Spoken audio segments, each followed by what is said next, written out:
About sort of the macro issues of Europe and how that's holding back the allocation and investment of capital on the macro level in a big way here in this country and elsewhere.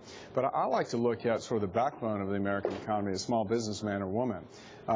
They are having a very difficult time. And so if your question is, what do we do? And they're the big job generators overall. Sure.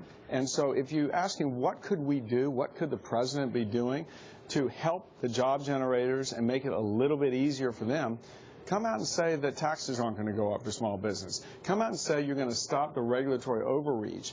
Austin talks about the housing industry. Right now, you have such impediments in the way for lenders, for builders, for people wanting and looking for a house, given what's been going on at the regular level in this administration. There are plenty of things they could come out tomorrow with and just say, hey, we're going to make it easier. We're going to stop clogging the system. We're going to roll back some of these regulations that may have been well intended, but have really skewed the ability for the comeback.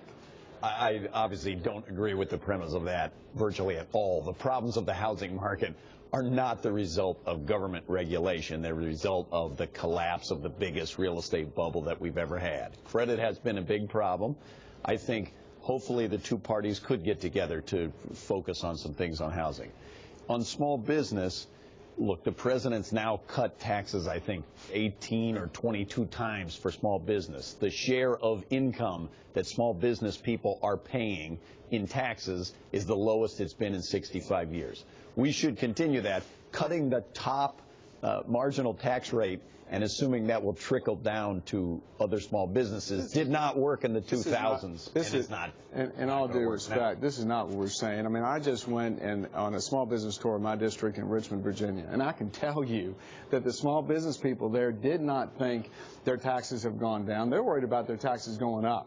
And in fact, what, as you know, on the books now is a law which will repeal all the 01, 03 rates for everyone, at the lowest end of the income level to the highest. We can't have that. And the best thing the president could do would say right now taxes aren't going to go up on anybody in this ailing economy. And to the housing sector, no one is saying that there wasn't too much leverage that occurred which brought on the 08 collapse. I think most people can agree on that.